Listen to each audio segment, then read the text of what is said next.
โอ้สว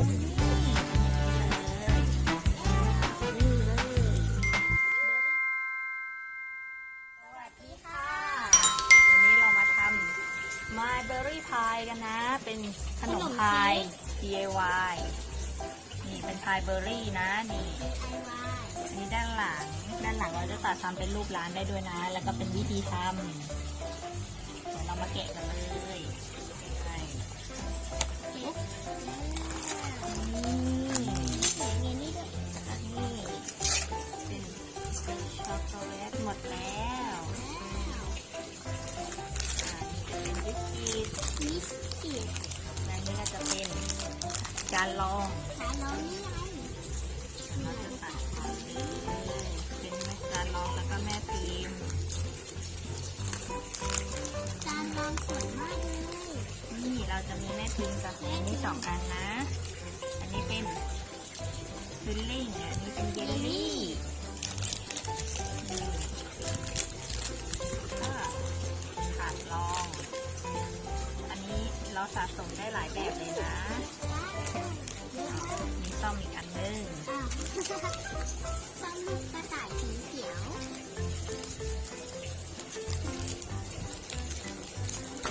ไม่มีอะไรแล้วเนี่ย อันนี้เป็นจานวางขนม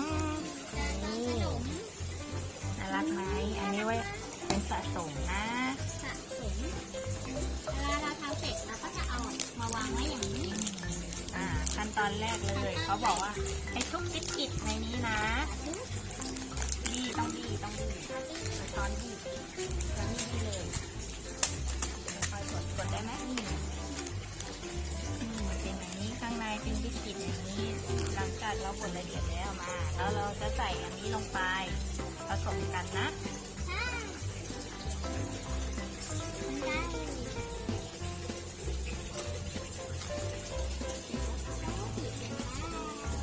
บีบลงไปเลยที่มีนะจับนี่ใส่ลงไป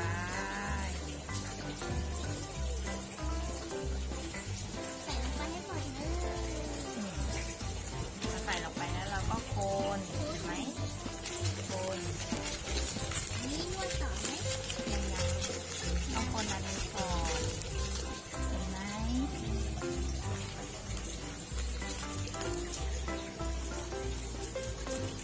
เราก็มาใส่แป้งพิมพ์แล้วกดอัดให้แน่นนะ ใส่เลย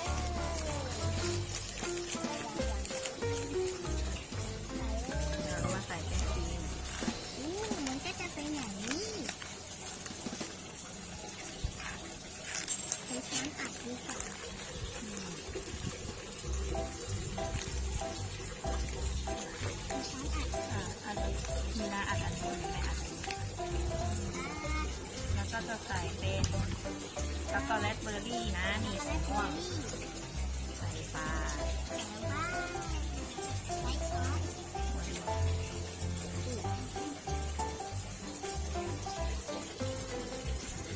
แต่เราใส่แล้วก็เคาะให้มันเรียบร้อยแล้วเราก็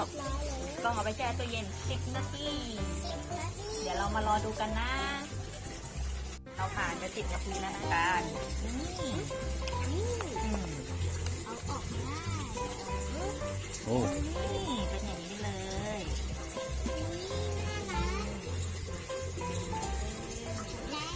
นี่เป็น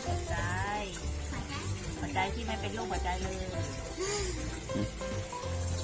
นี่เราใส่ในถาดรองแล้วเราจะโรยด้วยแยมเบอร์รี่นะอันนี้เป็นแยมเบอร์รี่ แล้วก็ก่อนจะโรยด้วยอันนี้ต้องแยมเบอร์รี่ก่อน จะใส่แยมเบอร์รี่นี่น่ากินมากด้วย ตัวแรกเราก็ใส่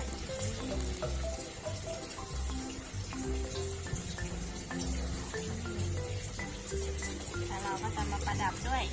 เยลลี่ ขอระดับหัวใจ ได้ของมีน้ำเป็นหัวใจนะอัดจิบเลย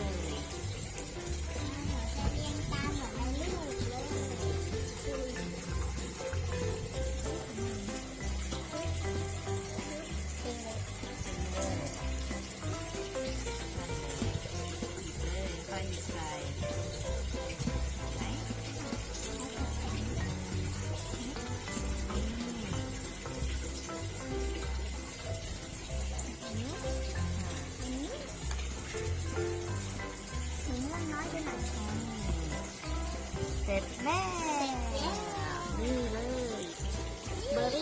ของเรา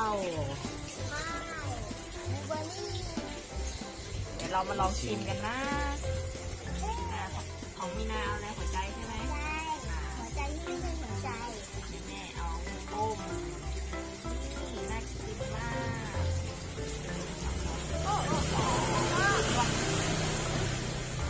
ทานเลย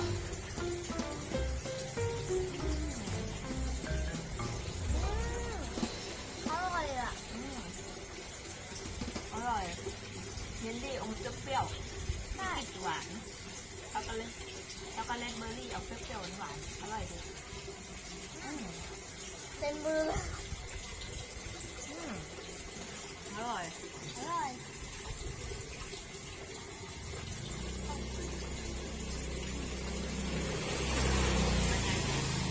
ถ้าชอบก็อย่าลืมกดไลค์ กดติดตามให้ด้วยนะคะ บ๊าย บ๊าย บา บาย ย